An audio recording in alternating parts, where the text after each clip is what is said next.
Come on.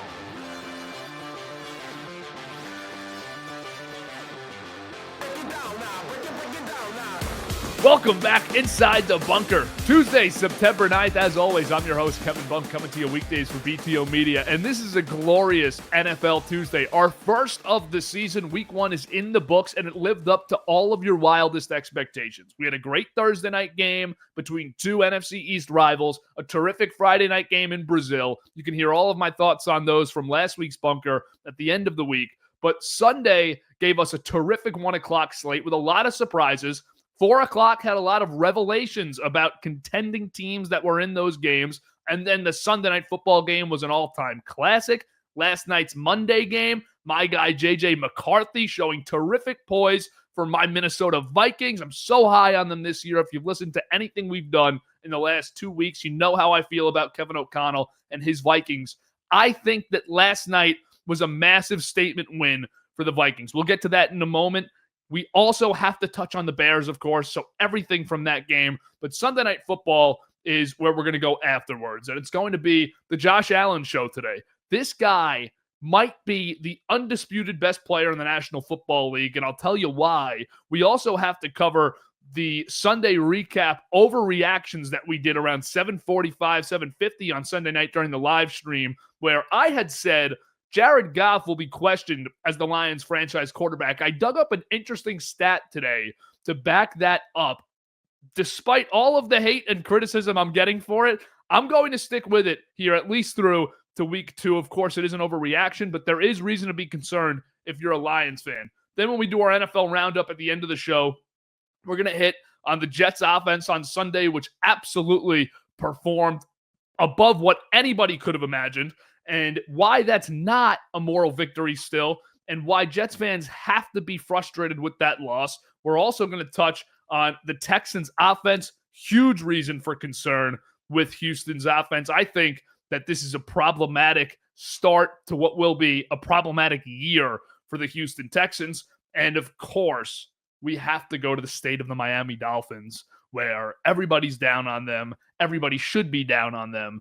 And there's some stats in there that we'll unpack that are just mind-boggling when it comes to the Phins. But let's start with Monday Night Football, and we have to unwrap these quarterbacks' performances. That's the first order of business today, is what these two were able to do. That was the headline of this night.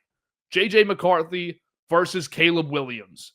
The first overall pick in 2024 versus McCarthy, who was the 4th quarterback taken in that first round, or actually the 5th quarterback taken in that first round after Williams, Daniels, May, Penix, then McCarthy, then Nix.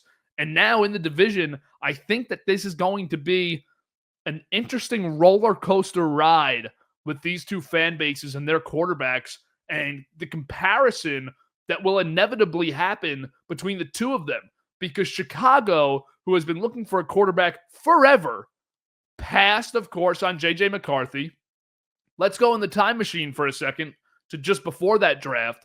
There were a little bit of rumors about Jim Harbaugh potentially leaving Michigan to go to Chicago, where he'd have the first pick and take J.J. McCarthy.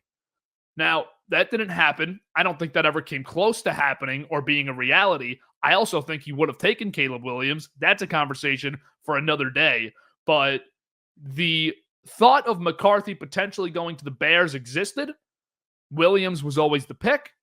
Williams is their guy. They'll be compared for the rest of time because they are in that division together. They are playing on rival franchises. And last night was the first time we see these two players face off. And we have two of the bright young offensive minds as head coaches. Kevin O'Connell, a proven head coach. Ben Johnson making his highly anticipated debut. We've been waiting 2 or 3 years now for Ben Johnson's head coaching debut. He finally took this Bears job in the offseason, and the opening drive could not have gone better. Caleb Williams was phenomenal, rushes in the touchdown, and you're saying right away, if you're a Bears fan, buckle up. This is it. This is it for us in Chicago. This is our quarterback. This is our coach. This is our team. And it quickly slows down But you do get to a point where you're up 17-6 in the beginning of the second half. McCarthy really struggled in the first half. He looked like a rookie. The Bears were up by 11, and they end up losing this game 27-24. They get outscored in the second half 21-14, but their offense gets outscored 21-7 by the Vikings offense. Pick six for McCarthy was his turnover, and you look at the overall line for both quarterbacks, and you'd probably say Caleb Williams played a better game. And that's absolutely possible. For the overall amount of minutes played, Caleb was probably the leader in better minutes, but McCarthy finishes the game 13 of 20, 143 yards passing, 2 touchdowns, 1 interception. He ran in the huge game-winning touchdown at the end, which was a great play call by Kevin O'Connell. And then on the other side of things, Caleb Williams, 210 yards passing, 1 touchdown. He was 21 of 35, and on the ground, ran 6 times for 58 yards and a touchdown. So the comparison that I have to make here, and the points of emphasis, are these. JJ rose as the game went on. Caleb started the game at his peak and progressively, slowly, it wasn't a rapid decline, but progressively declined as the game went on. He missed a huge, wide open touchdown pass to DJ Moore in that fourth quarter. He missed a lot of sideline throws, airmail throws. I mean, wide open guys like we saw Drake May have on Sunday. Caleb had players wide open, 8-9 yards upfield at the sideline, and he's throwing it into the seats. And the DJ Moore one was the worst because that was a touchdown. They end up scoring on that drive anyways, but you would have saved yourself a lot of time in that game had you been able to connect on that. That was about 30 or 40 seconds on the clock difference from when you would have scored to when you actually did score. That was a backbreaker for Chicago. And as the game progressed, J.J. McCarthy continued to just look more and more like a veteran, more and more like a star franchise quarterback. That's the guy he was at Michigan. When do you need me to make big throws? I'm going to make them. Right after the pick six, you're down 17-6 in front of a hostile Chicago fan base at Soldier Field. You could have folded up right there and just said, listen, I'm way in over my head. This is my first game as a starter. Drives him down the field. Great ball to Justin Jefferson for a touchdown. Now he's connecting on 2-point conversions. Now he's locked in.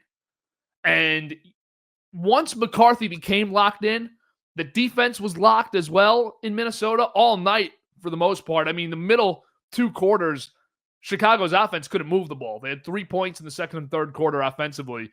Touchdowns in the first and fourth, and the late touchdown, of course, in the fourth. So the Brian Flores defense showed up again, and they backed up their quarterback.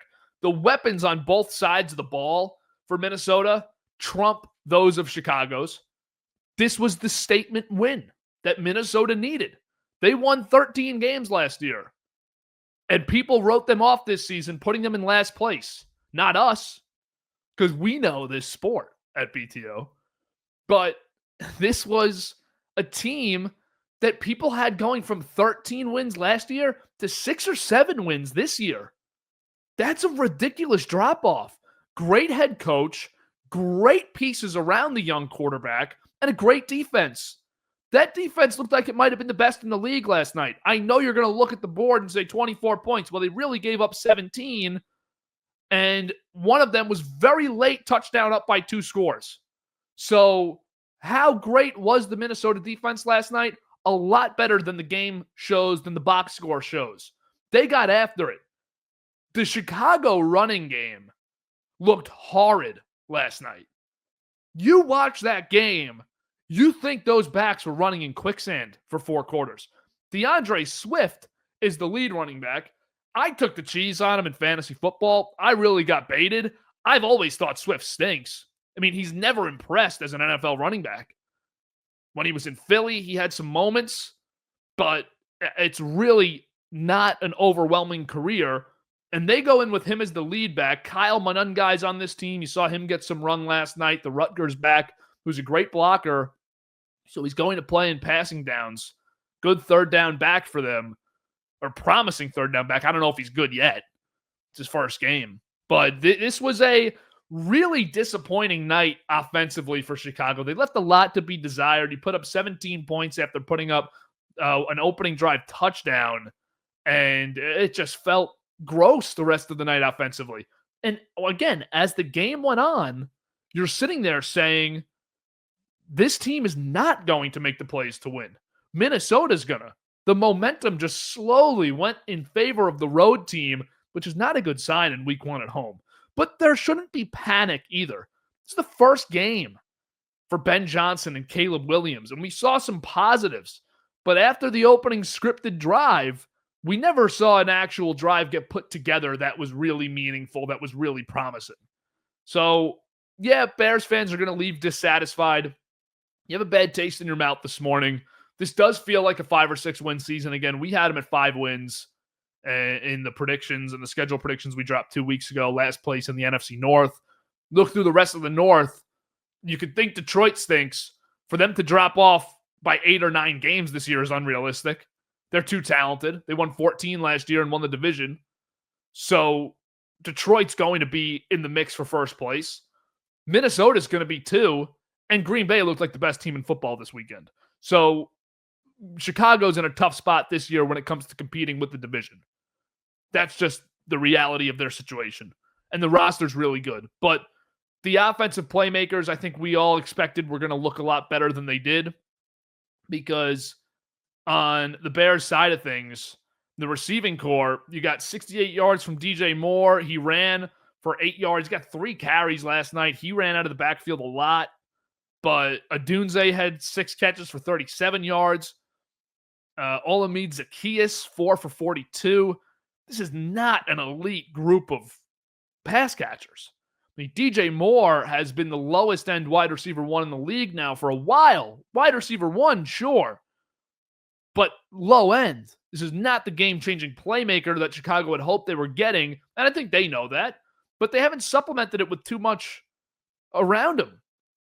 You're hoping Adunze takes a step this year. I didn't see it last night. But to be fair, Caleb missed him early in that game.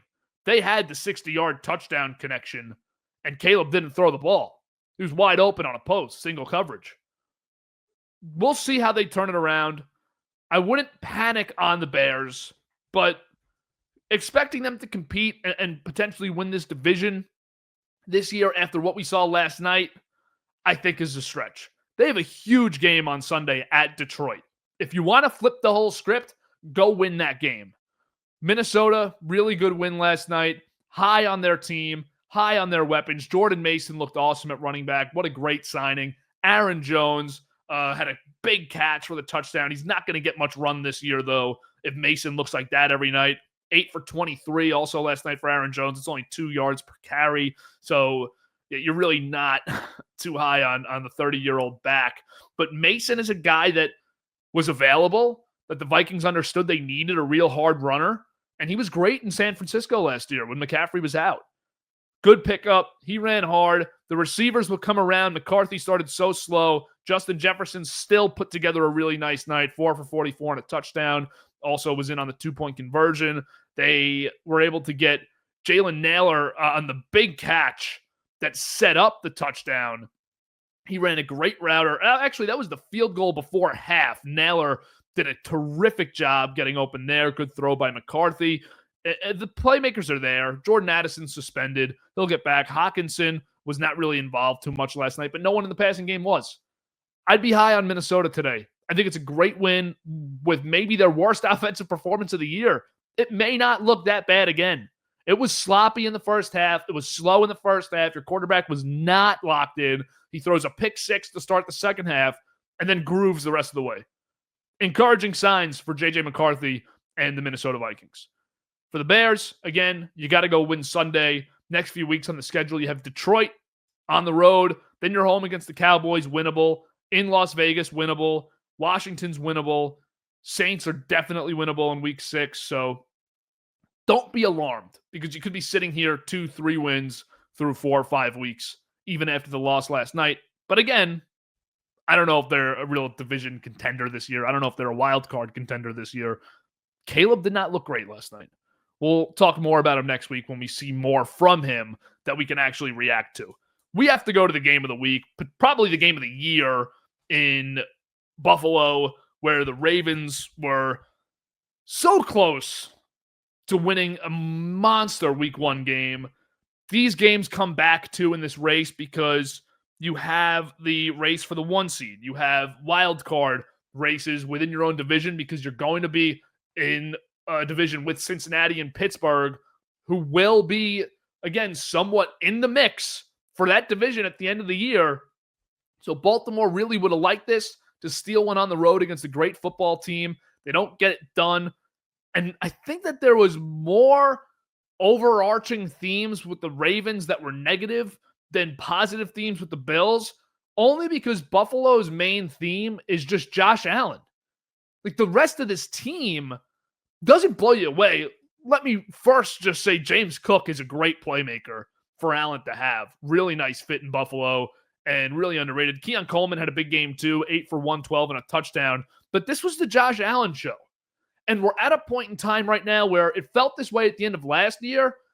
But Josh Allen, if you were starting a team in the NFL and you can pick one player, Josh Allen's the guy you have to take. Over Mahomes, over Lamar. Lamar would be second for me. But Allen is able to take over a game in a way that I've never, ever seen an offensive player be able to do it. He's able to pass as well as the greats, Manning, Brady, Mahomes. He's that level passer. And he runs as well as any quarterback I've ever seen play the game. It might not be as flashy or as fast, but he is a dominant bulldozer running back. It's an absolute freight train who can throw the ball 75 yards on a dime. And he's got it up top, too. He has the brain to be great. He is so incredible. He's a perfect quarterback. He really is. And Joe Brady has done miracles with him as the offensive coordinator. He knows exactly how to play to his strengths and to play to the strengths of those around him. The offensive line is pretty good, and you just can't stop this guy. Josh Allen is the undisputed best player in the National Football League. It's not Mahomes. Lamar's the closest, but nobody takes over the game like this guy. And when you look ahead and you're a defensive coordinator saying, how do we stop Allen? You don't. You look at your offensive coordinator and say, you better stay on the field. Because once this guy gets on, it's over. That's why Baltimore had to go for it on 4th and 3. John Harbaugh opts to punt late in that game. We all saw it. We've all heard about it yesterday. But if I'm Harbaugh in that situation, if I understand how great Allen is and that your defense couldn't stop him, I know John Harbaugh understood that too. But he goes for the punt. It's traditionally the proper move because if he doesn't get it, Buffalo's already in field goal range. You're getting ripped just as bad, probably way worse on the Monday morning airwaves because you didn't punt and give your defense a chance. But I'm sitting there 4th and 3 saying, I think maybe the greatest quarterback ever is on the other side. Like, that's how great Allen is right now in the regular season, especially. In regular season games, Allen is right there with any quarterback to ever play this game. I'm looking at the other side and saying, I don't want to give him the ball back. And on my side of things, I have the quarterback that I think is the closest thing to him. I'm putting the ball in his hands at around the 38-yard line on 4th and 3, our own 38, on 4th and 3 to try and win this game. I'm not giving Buffalo the ball back that easy. And they punt. We know the rest. It's history. Matt Prater wins the game. They get into field goal range easy. I mean, they almost score a touchdown easily. Coleman got tripped up at the 10-yard line by a fraction of a centimeter, and he would have scored. It was the easiest drive. The Baltimore defense could not stop anything on Sunday night. Prater puts in the field goal. Bills win. Also, a little bit of a scary operation at the end there with the Bills having no timeouts and Prater having to run out there with about 15 seconds left. They get the kickoff with probably 2 or 3 seconds left. Puts it right through.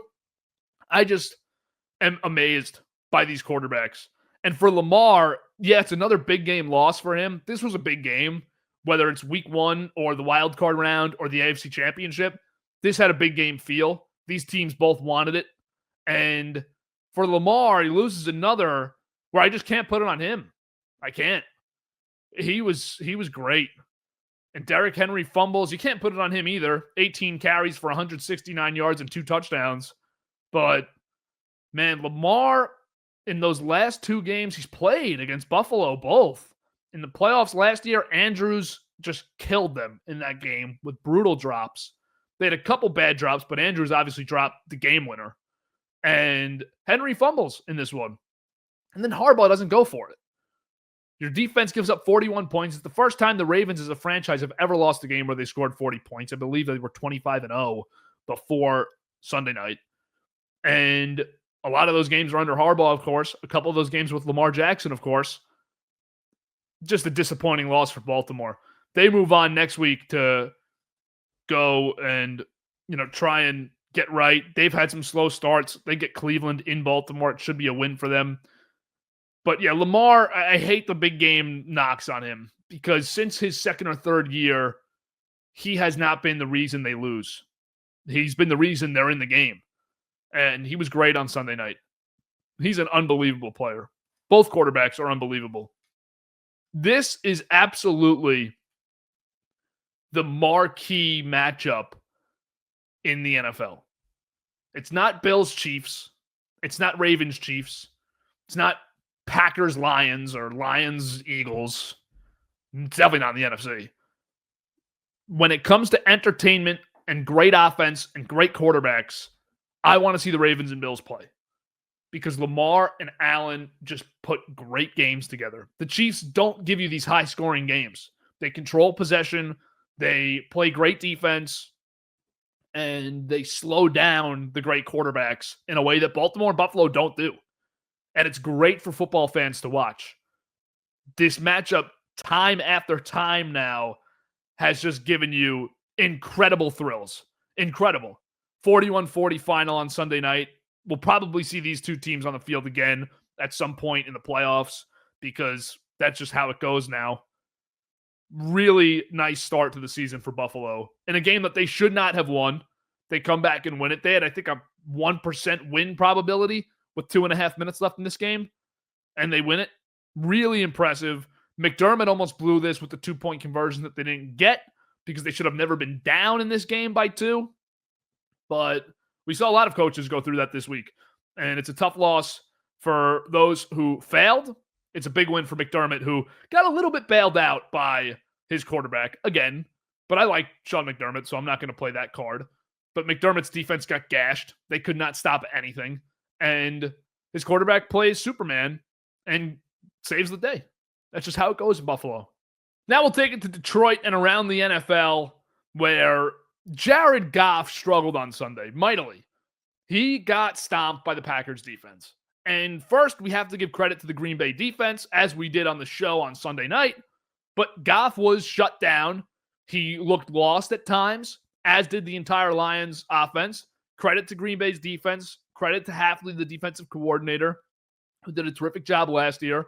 And I've been telling you guys about this Packers D all summer because they had the 7th-ranked defense in the National Football League last year, very quietly. They lost Jair Alexander, sure, but how much did he actually give them last season? Let's be honest, not a lot. He doesn't play often. He misses a lot of downs, and there's a reason why they released him so easily. And he's on Baltimore now, and we saw how many stops they got on Sunday night, but that wasn't Jair's fault necessarily.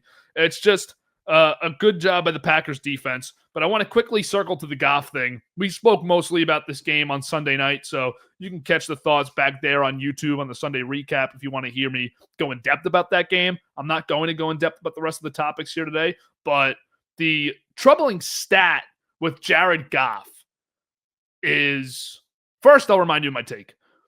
I'm a little worried about Goff's status as a franchise quarterback in his first year without Ben Johnson, who was undoubtedly a remarkable play caller.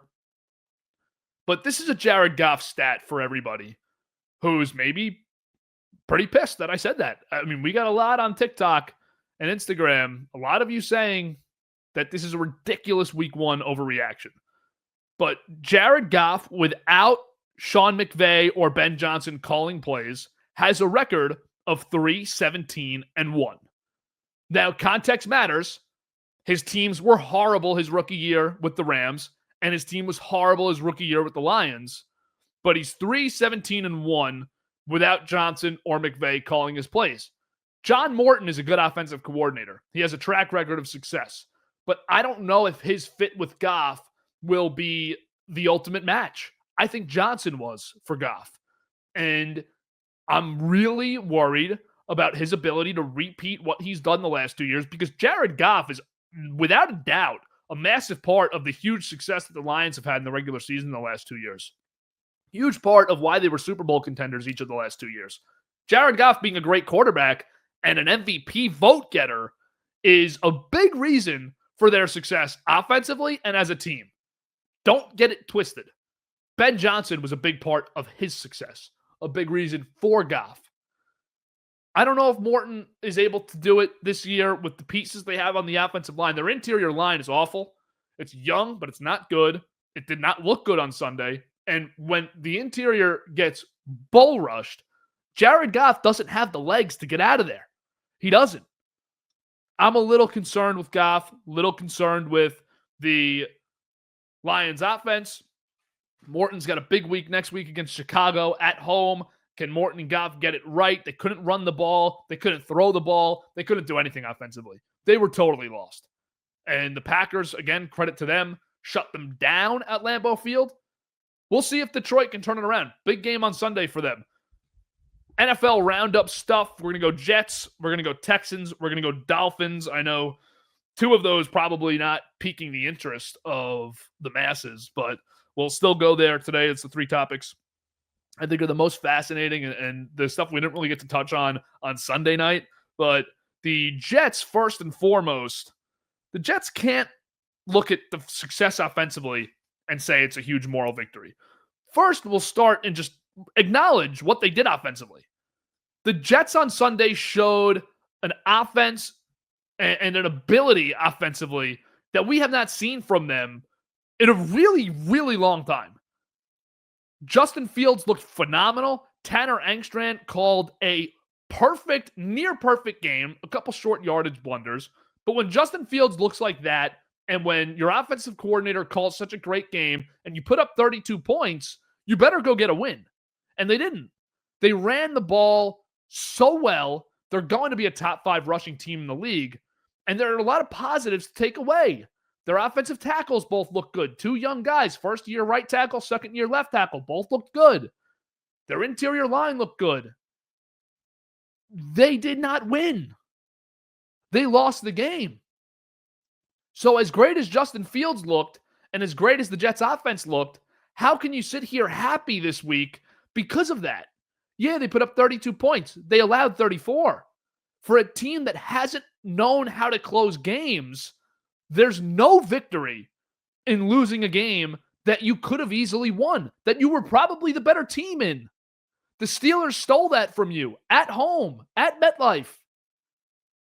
There's no moral victory for a team that doesn't know how to win historically in a loss. Wins and losses are black and white for me, especially with the Jets right now. You were up by 9 at the end of the third quarter. You lost by 2, 34-32 final, and you gave up 17 points in the fourth quarter. Again, no moral victory in that. And Aaron Glenn made that very clear right after the game. It was the first thing he said. You can be excited about Justin Fields. You can be excited about the offense. Breece Hall looked great. Garrett Wilson looked sensational. But there's no win here for the Jets. There's no mental win. There's no justification for that was a great day on Sunday. That went really well. There's positives to look forward to. Again, I got to see that against Buffalo because Buffalo couldn't stop the run this past week. Jets play them on Sunday. Also at home. Jets have 2 home games in a row to start the year. Don't like the moral victory stuff from a team who literally is the worst in football, had a great opportunity to change the narrative on Sunday, and blew a 9-point lead with 16 minutes left to play. And blew it in Jets fashion. Bad penalties, brutal special teams fumble. Got the ball with 1:03 seconds left, or 57 seconds left, and a chance to go get into field goal range, and they didn't even cross midfield. I don't even think they got a first down. Just disappointing stuff if you're a Jets fan. I don't think you can sit here and be happy this week and something like that. But you can be excited for next week at the same time. Let's move to Texans. They were awful on Sunday, 9 points. They didn't score a touchdown against the Rams. I had the Rams. I was all over this game. You could catch the Wednesday picks. Rams were a lock of the week for me. I would have been totally stunned if the Texans won this game. I'm out on Houston this year. I'm worried about them this year. And I think you should be too, because Houston has one of the worst offensive lines in the league. They traded Laramie Tunsil. They didn't do anything to supplement the inside of their line. They traded Kenyon Green to the Eagles, who stunk. He's terrible. He's not even on the Eagles anymore. They cut him at after preseason. But he was a first-round pick last year, and you weren't able to ever actually figure that position out at guard. The Texans are in a lot of trouble. Their offensive line's awful. They have no running backs. They have a new offensive coordinator this year. This is after a down year offensively last year, and I think they got worse on the offensive side of the ball talent-wise. Nico Collins is a part of a great receiver core. Collins is terrific, but he had on Sunday 3 catches for 25 yards. Jaden Higgins, the rookie, had 2 catches for 32 yards. That led the way for Houston. 2 for 32 was the best pass-catching day for the Texans. Stroud, 188 yards, 1 interception, sacked 4 times. Nick Chubb led the way on the ground, 13 carries for 60 yards. They didn't have another running back with 10 yards. They had Stroud as the second leading rusher with 5 rushes for 32 and only 9 points. I think the Texans are a 5 or 6 win team this year. They looked awful on Sunday. They regressed last year offensively. Their offensive line is horrible. I like CJ Stroud still, but let's be honest, jury's out on how great he can be or how great he is. We saw a lot of greatness in his rookie year. We saw a sophomore slump last year and a complete dud on Sunday. And unfortunately for Stroud, his front office has done nothing to put protection in front of him. Their offensive line's awful this year. So I don't blame him for their offensive shortcomings, but I don't know if he can overcome the flaws of this offense. The running back room's awful with Joe Mixon hurt. Nick Chubb, we'll see if he can return to form in any way. He looked all right at times on Sunday. But I would totally push the panic button on the Texans right now. Their defense should be good. It should win them a few games. But their offense may be really disappointing this season. Really disappointing. That's a big panic spot. And the ultimate panic spot is the Dolphins. How could you even be high on this team at all? If you were high on them before the year, you were in the minority, because I was early, I think, in June, maybe even before that. I was very early on the Dolphins stink train because I had them as last in the AFC East before the draft. But everybody else was in the same boat. People just don't talk about football until August. And Peter Schrager put it perfectly. He said, there is one team in the league with a roster that doesn't believe in themselves, a coaching staff that does not believe in the team, a front office that doesn't believe in the team, and a fan base that doesn't believe in the team, and it's the Miami Dolphins. They had the least excitement internally for their season. They have no hype externally. Tyreek Hill looks pretty washed right now. Their defense is going to be one of the worst in the league. I mean, Daniel Jones had his way with them on Sunday. Tua looked awful. And Mike McDaniel, his job's on the line here on a week-to-week basis. The most disturbing Miami Dolphins stat is this one. I've been on this train for years. I'm not in the minority. Chris Greer is a terrible general manager. And he has been the general manager now for 9 years and 8 months without a playoff win. That is the longest tenured general manager without a playoff win in NFL history. Nobody has survived 9 years and 8 months. Mind you, that's 9 years, 8 months, and 3 coaches. 3 coaches, no playoff wins, a bunch of different quarterbacks. Remember, they had Tua, they had Josh Rosen, they had Ryan Fitzpatrick, they had Ryan Tannehill. They have been through it all with Chris Greer. And all does not include anything good. They've been through all of the bad with Chris Greer. Yeah, 2 seasons with Mike McDaniels where the offense flashed and you thought you were building something. But that was the peak. Now you're back in the valley. And it is going to be an ugly season in Miami. I would push every panic button, every, threat level, maximum threat level, DEFCON 5 in the world on the Dolphins. This could be the first pick in the draft team. Because you look at the names and you say, oh, Kevin, no way they're the first pick in the draft. There's too much talent. There's too many names on that offense. They stink. And teams that get the first pick in the draft stink. We'll see on the Dolphins. I don't think they turn this around at all. I don't think McDaniels makes it to the end of the season. They have, if we want to talk about the week 2 games we've discussed today, they have a season on the line game next week. Home against New England, who did not look good in week 1. If you lose that game at home against New England, then, yeah, you're in real first pick territory. By week 6, we'll know a lot about this Dolphins team because they play home against New England, at Buffalo, loss, home against the Jets, so you have a chance to be 2-2. Home against the Patriots, home against the Jets, at Carolina, a chance at 3-2. Home against the Chargers, loss. At Cleveland, a chance to be 4-3, or 4-3 on October 19th. But I don't think the Dolphins come close to that. There are going to be games where they're going to be favorites. There are going to be games where they're going to be picked by the masses. They might not win any of those that I just said. Might not win any. Don't think they're very good at all. Time will tell. And I'll see you later in the week, where we'll discuss more about the upcoming weekend. We'll probably have somebody else on.